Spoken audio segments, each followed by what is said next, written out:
J'ai acheté cette cabane pour en finir avec la vie. Je ne savais pas que, sous ces planches moisies, un secret terrifiant m'attendait, prêt à tout changer. La dernière chose que j'ai achetée de ma vie, c'était cette cabane. Pas une jolie petite maison en bois comme dans les films, non. Plutôt une carcasse oubliée, mangée par la mousse et l'humidité, au bout d'un chemin que même les GPS avaient renoncé à cartographier. Le vendeur, un vieil homme édenté rencontré dans un café miteux à 2 heures de là, ne m'avait posé aucune question. Il avait vu le vide dans mon regard, l'argent liquide que je posais sur la table, et il avait compris.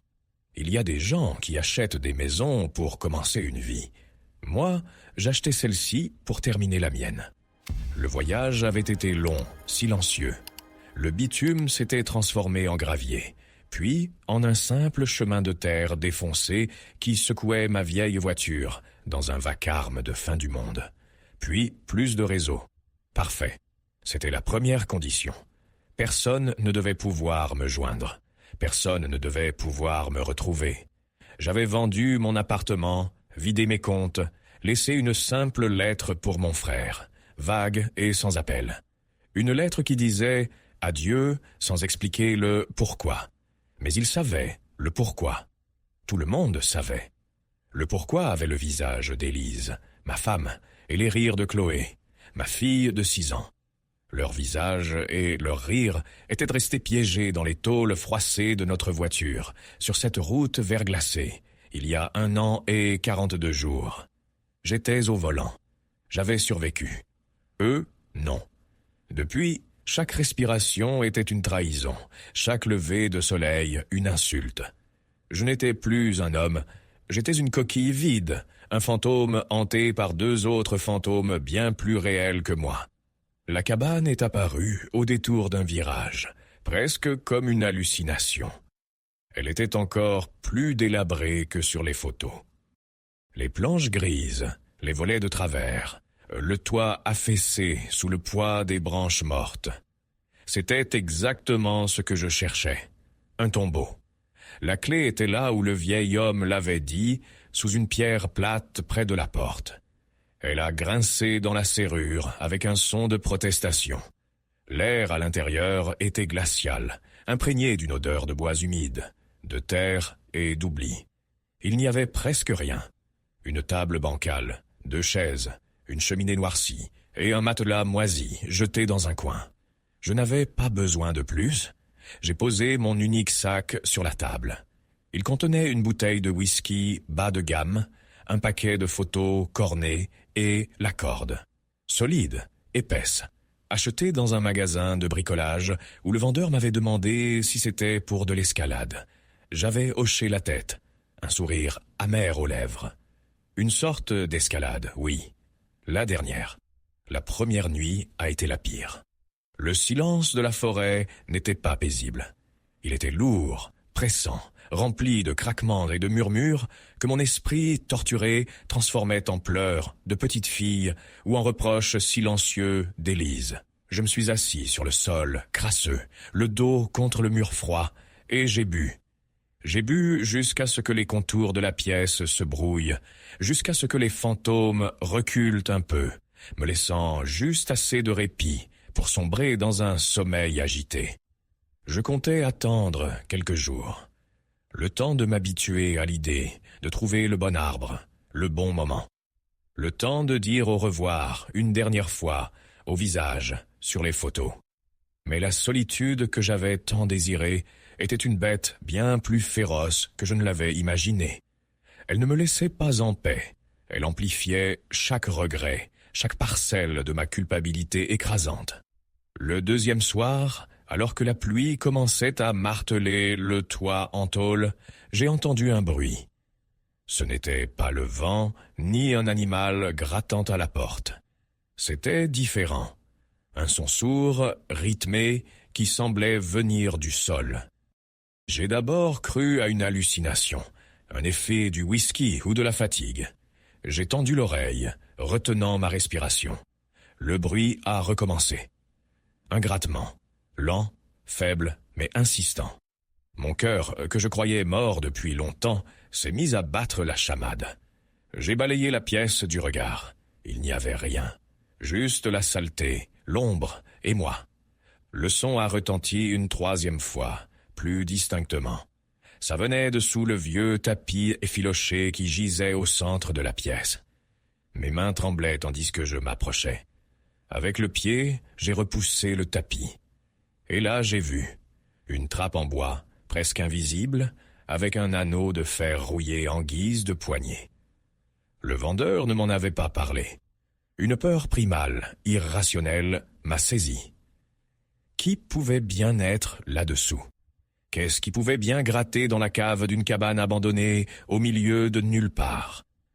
Une partie de moi hurlait de fuir, de remonter en voiture et de ne jamais regarder en arrière. Mais une autre partie, une curiosité, morbide sans doute, m'a poussé à poser les mains sur l'anneau froid. J'ai tiré.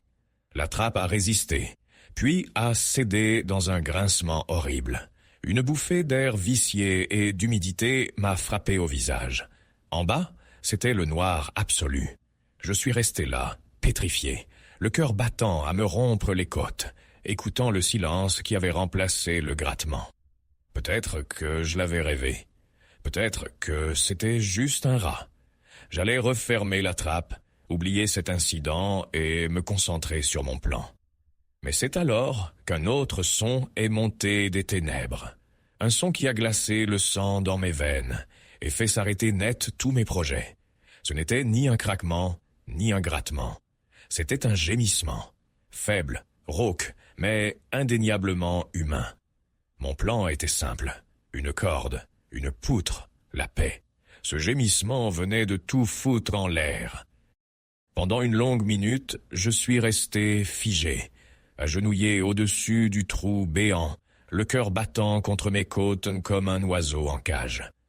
La raison me hurlait de refermer cette trappe, de l'ignorer, de retourner à mon propre désespoir. C'était pour ça que j'étais venu ici, pour échapper au monde, pas pour y replonger la tête la première. Mais le son s'est répété, plus faible cette fois, un souffle de pure détresse qui a court-circuité toutes mes pensées. C'était le son de quelqu'un qui souffrait. Et même dans ma coquille de chagrin, je ne pouvais pas ignorer ça. Avec une main tremblante, j'ai sorti mon téléphone de ma poche. La batterie affichait 12%.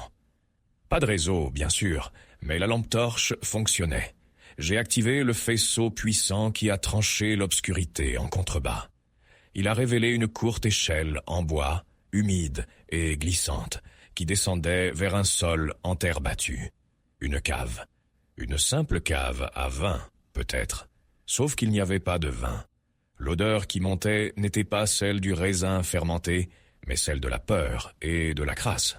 « Il y a quelqu'un » ai-je lancé, ma voix rauque et peu assurée. Aucune réponse. Seul le bruit de la pluie sur le toit. J'ai hésité. C'était de la folie. Je ne savais pas ce qui m'attendait là-dessous. Mais l'image de Chloé, son petit visage confiant, m'a traversé l'esprit. Si elle avait été là, elle m'aurait tiré par la main en disant « Il faut aller voir, papa. Maudite conscience.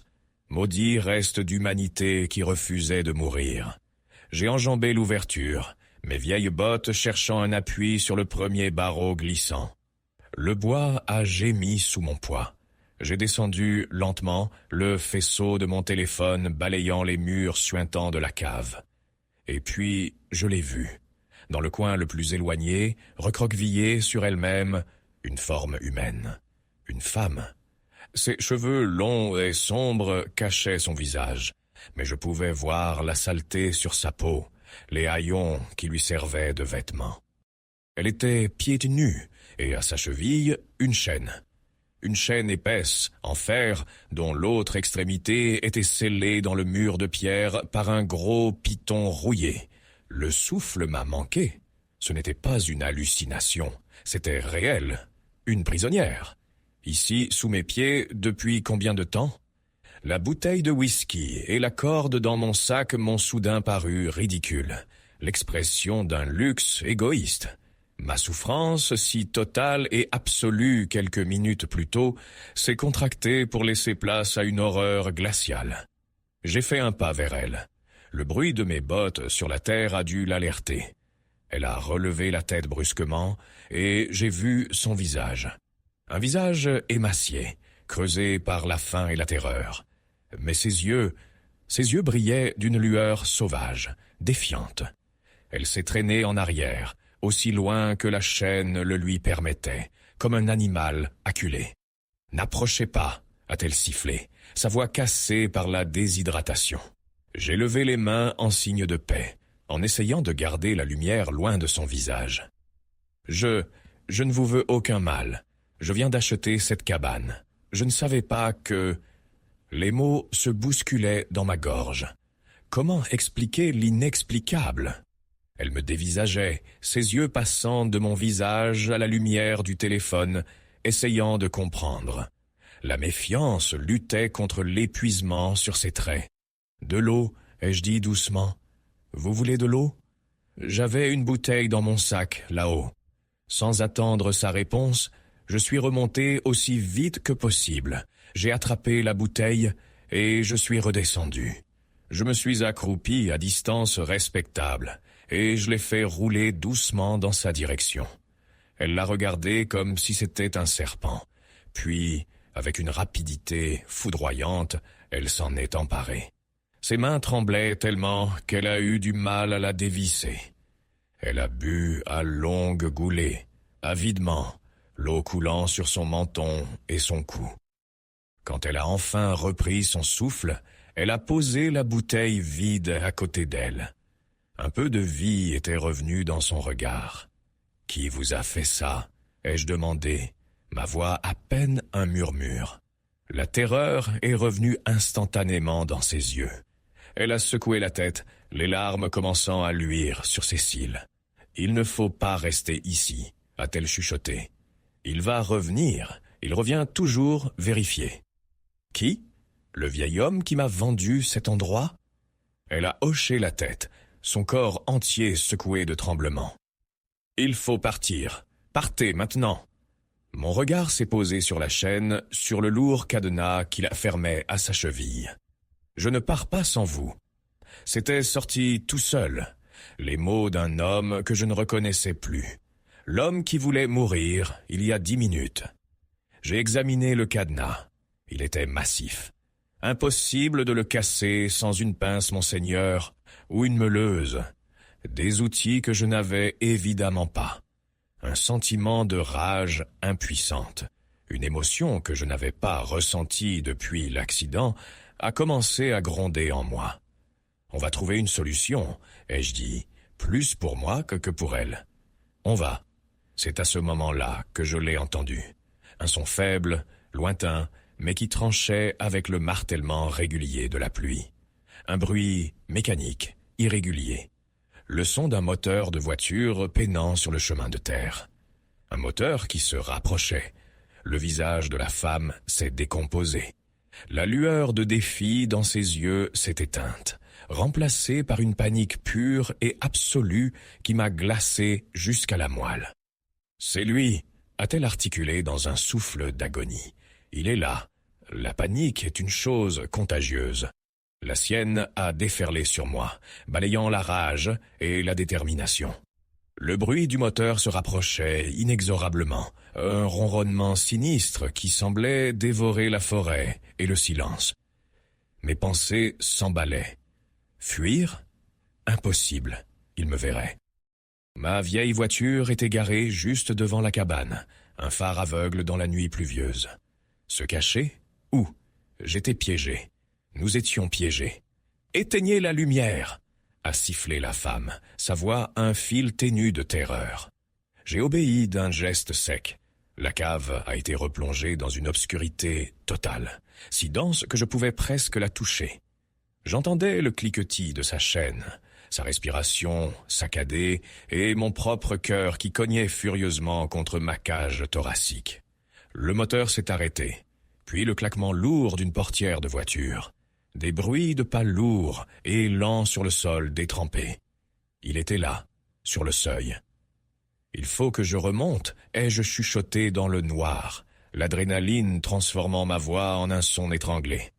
Restez silencieuse, ne faites pas le moindre bruit. Je ne savais pas ce que j'allais faire, ce que j'allais dire. Mon cerveau tournait à vide, cherchant un plan, un mensonge plausible.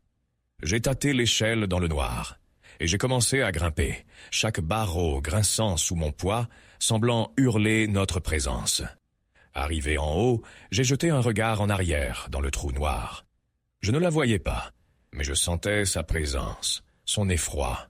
J'ai saisi le lourd tapis, et je l'ai fait glisser le plus doucement possible pour recouvrir la trappe, priant pour que le vieil homme ne remarque rien. Juste à temps. La clé a tourné dans la serrure avec un grincement familier. La porte s'est ouverte.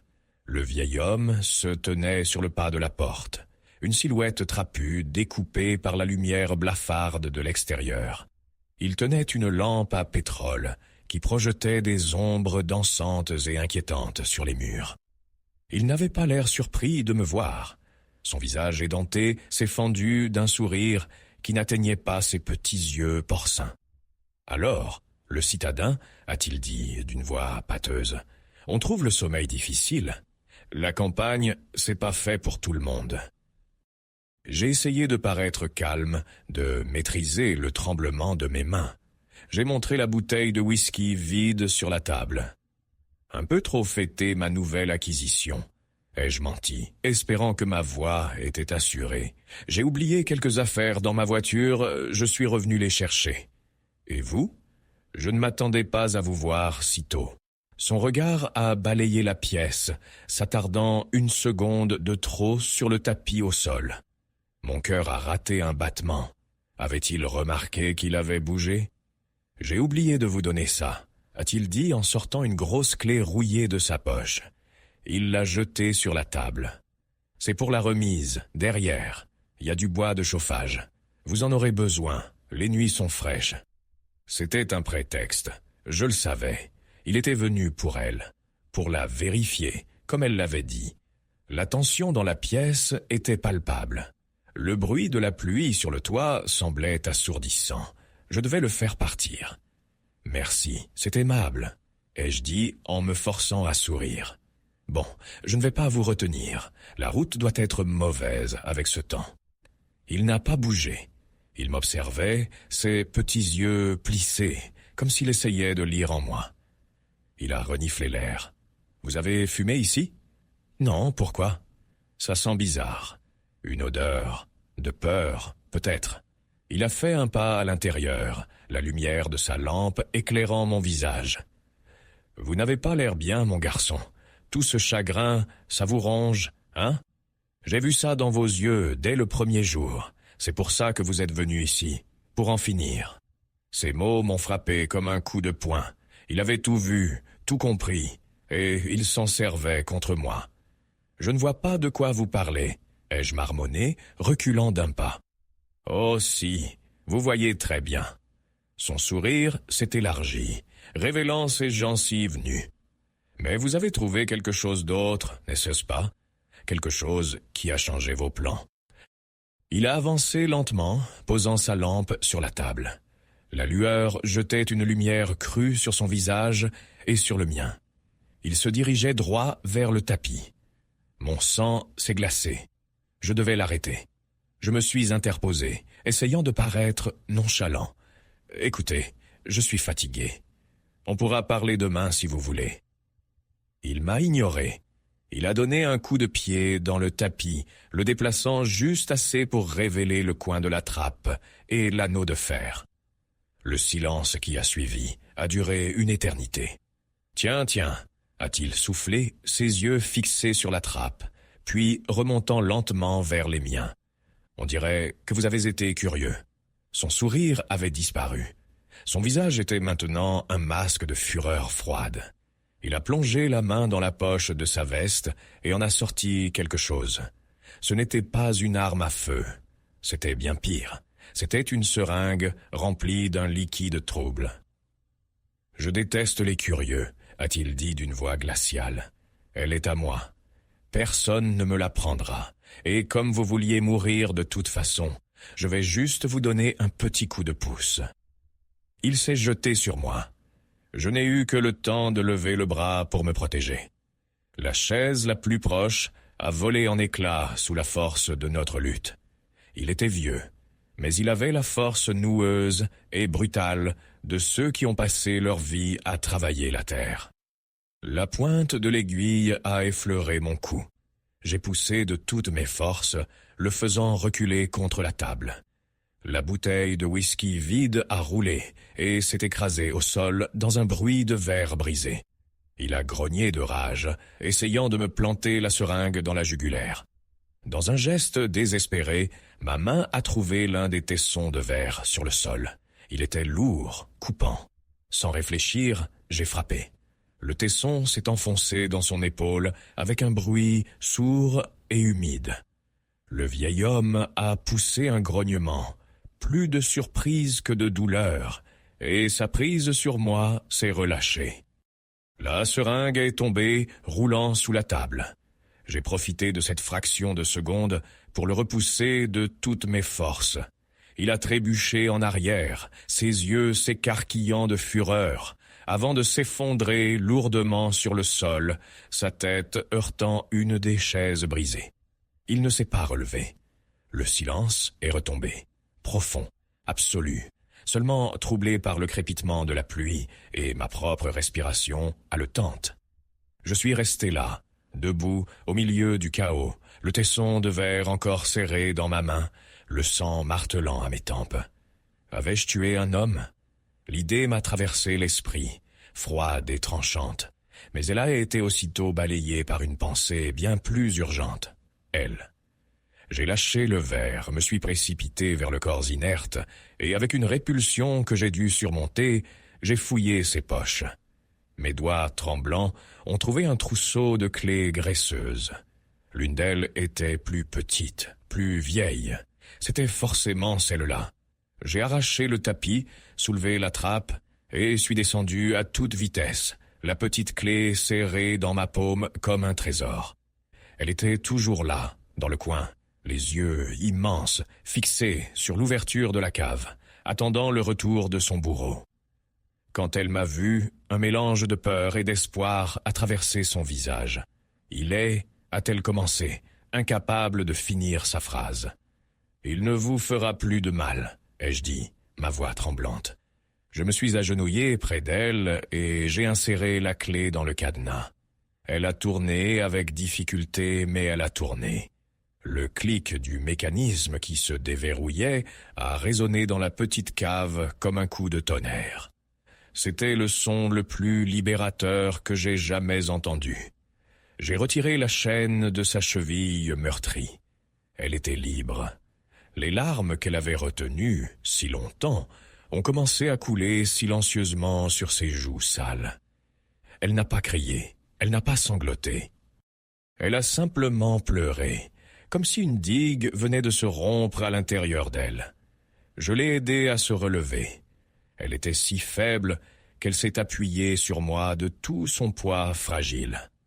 Ensemble, pas à pas, nous avons gravi l'échelle et quitté cette prison souterraine.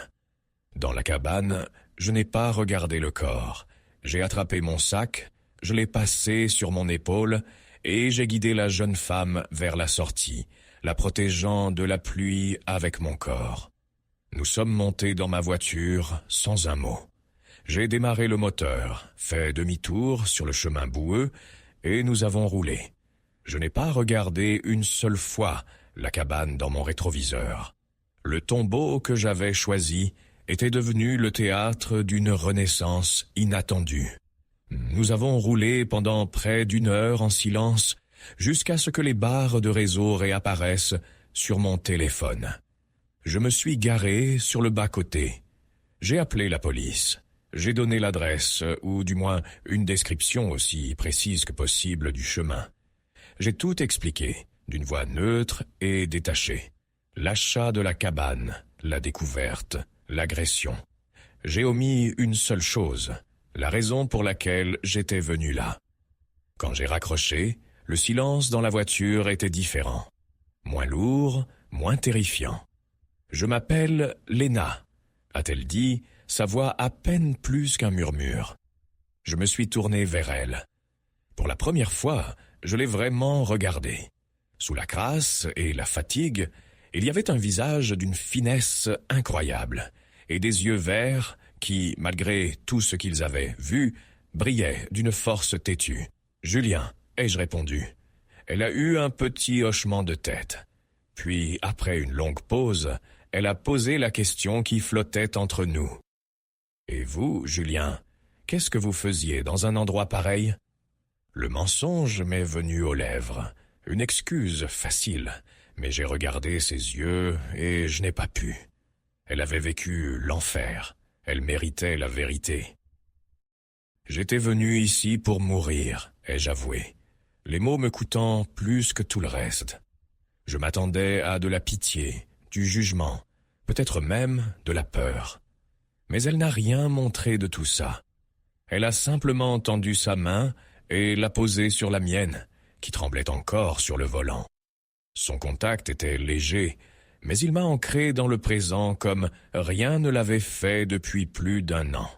Ce n'était pas un geste de pitié, mais de reconnaissance. Le geste de quelqu'un qui a vu le fond de l'abîme et qui sait ce que cela signifie. Nous sommes restés comme ça, sans bouger, alors que les premières lueurs de l'aube commençaient à teinter le ciel de gris et de rose. Je n'avais pas sauvé Léna cette nuit-là. Nous nous étions sauvés l'un l'autre. J'étais venu dans cette cabane pour rejoindre les fantômes de ma femme et de ma fille. J'en repartais avec une vivante à mes côtés. Le chemin à parcourir serait long, pour elle comme pour moi, pavé de cauchemars et de souvenirs.